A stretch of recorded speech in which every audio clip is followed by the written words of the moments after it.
Hey, everybody. So this morning on Fox News, Aisha Hasni said something really important. Let me go ahead and play it for you. Here we go.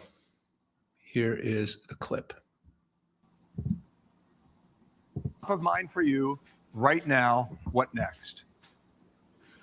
Well, first of all, I think it's really important. Your reporter was talking about the White House pushing back hard that from that Reuters report that the son of the Supreme Leader, so the images our viewers saw is the deceased Supreme Leader that Israeli and American strikes eliminated. But now we haven't heard much from the son of the Supreme Leader. If he is the one calling the shots, then there is no deal to be had because he is committed to the Islamic Revolution, and we are no closer to a deal than we were before Epic Fury began. So I think that that's really important.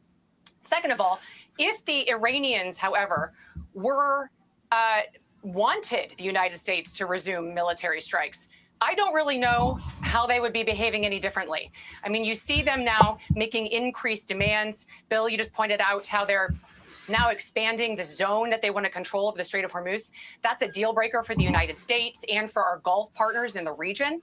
And they're also demanding that the United States pay reparations and lift sanctions. And so I think we're no closer to a deal. And I think President Trump, of course, is ready to initiate military actions again. I do think that that's the direction that we are headed. General Jack Keane was on with Fox and Friends a little bit earlier. Let's watch him here. Problem with a deal here is that we leave Iran bruised but intact. And they'll walk away from here citing and convincing themselves that they got the United States to back down. And as a result of that, we extend a lifeline to the regime for sure, for them to do what? To recover. But nonetheless, it is a lifeline to the regime that extends them for years to come. The next administration is going to wind up having to deal with them. That's not where we started. Okay.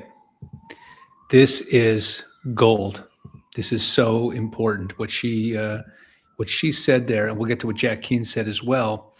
Did you catch that line? She said if the Iranians actually wanted the United States to resume military strikes, she doesn't know how they would be behaving any differently. And that's the whole thing right there.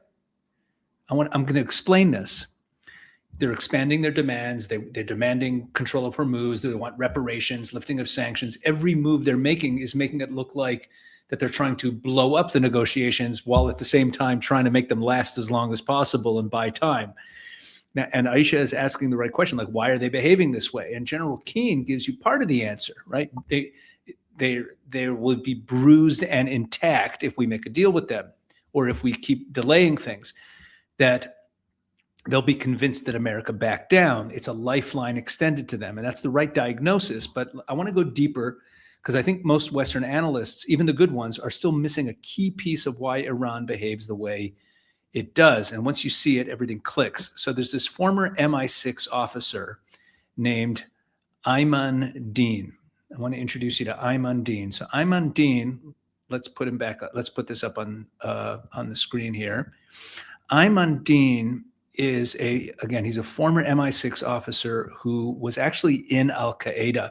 He was a member of Al-Qaeda embedded in there, and then he got out, and he's really a kind of top analyst. Meaning he was in Al-Qaeda, and then he became a British intelligence asset. And he posted something on X this week that I want to read to you, and it will make a lot of things clear. Okay, we'll use that. So here, where is it? Here we go.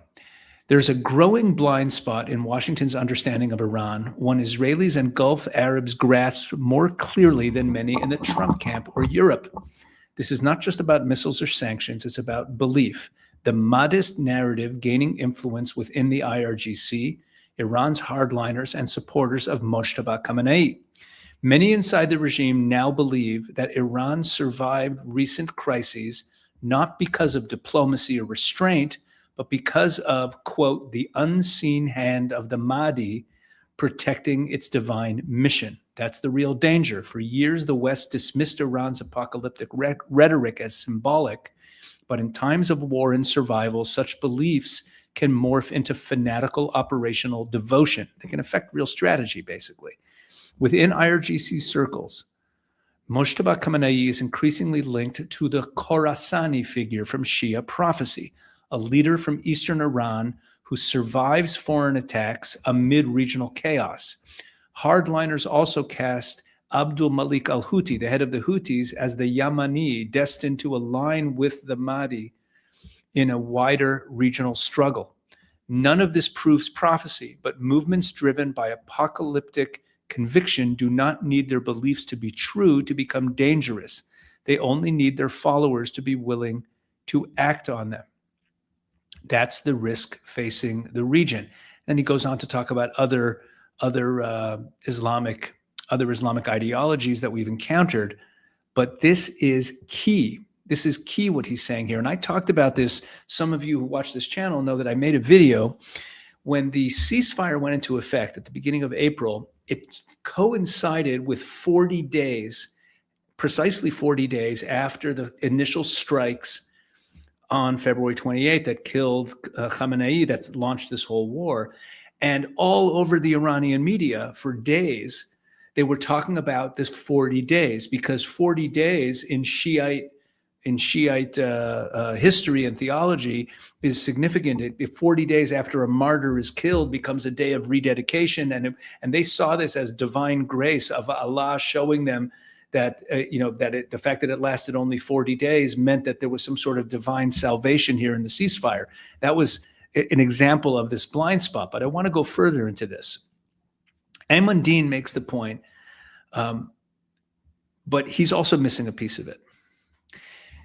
If Iran survives, Iran interprets the survival as divine vindication. That's what he said. That's true. But let's go back 14 centuries. I've been explaining the difference between Sunni and Shiite Islam on this channel. Sunni Islam is fundamentally about conquest, spreading the faith, controlling territory, jihad. 12 for Shiite Islam, which is different than Sunni Islam, and that's the branch that runs the Iranian regime, is about something completely different. It's about bringing chaos, summoning the apocalypse. You create the conditions under which the hidden imam, the Mahdi, the Messiah figure, returns to redeem the world, and he comes as a result of an apocalypse. I've explained this many times. But here's the piece that I haven't emphasized enough, and it's the piece that explains what Aisha was describing, even though she didn't fully understand it. Shiite Islam was born out of defeat. If you go back to the origin story, the year is 680, the Battle of Karbala, Hussein ibn Ali.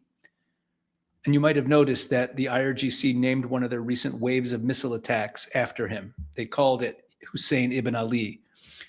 Okay, Hussein ibn Ali was the grandson of Muhammad, and he went into battle. There was a civil war within Islam, a battle for supremacy within the movement after Muhammad is gone.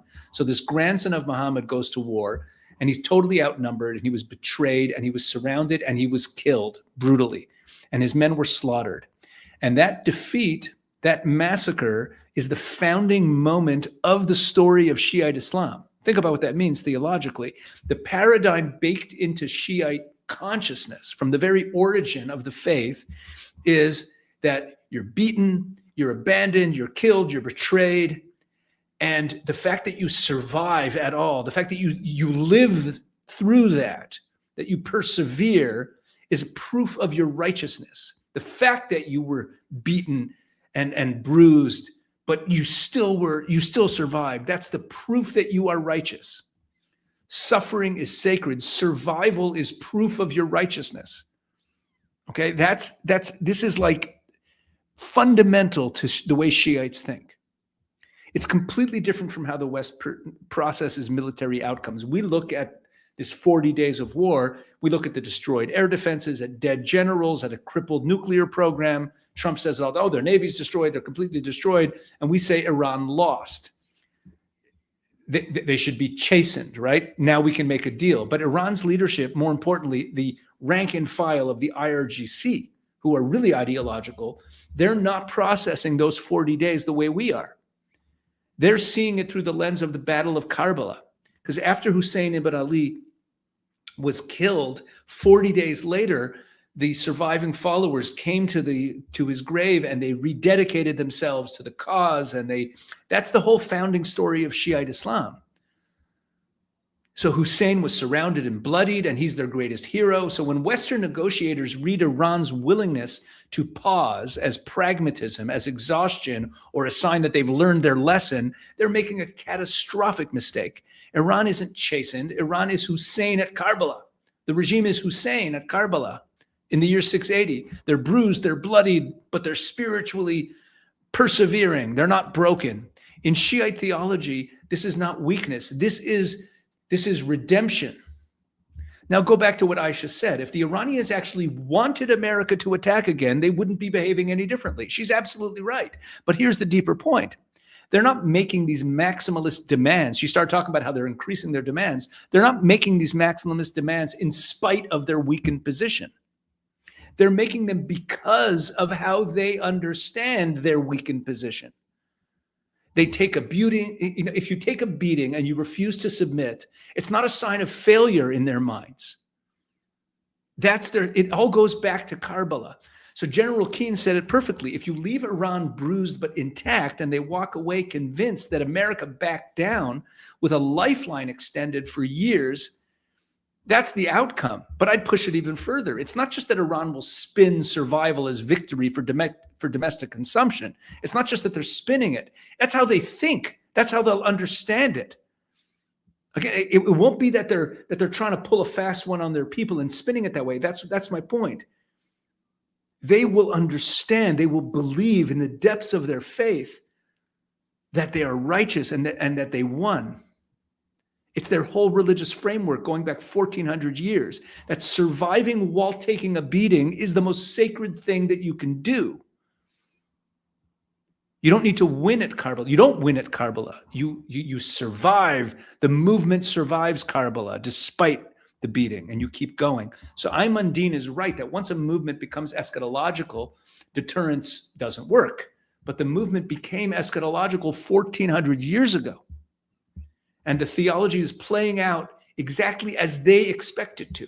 So if America steps back now, and there are real signs that we might be headed that way, that's the fear, the result won't be a weaker, more moderate Iran. In fact, there'll be a lot of people in the streets who will go, wow, because it'll tap into their Shiite identity as well. It'll actually cause more of the people to be won over by the regime, as crazy as that sounds. They're going to spin it that they just lived through Karbala again. Anyway, that's what I wanted to share with you today. I hope you enjoy these videos. Please like and share and subscribe and do all that great stuff. It really does make a difference. Spread the word about what we're doing on this channel. That's the only way people hear about it. I mean, I guess they hear about it on YouTube from the algorithm. But please drop a comment below. Let me know what you thought of this, and may God bless you. Take care.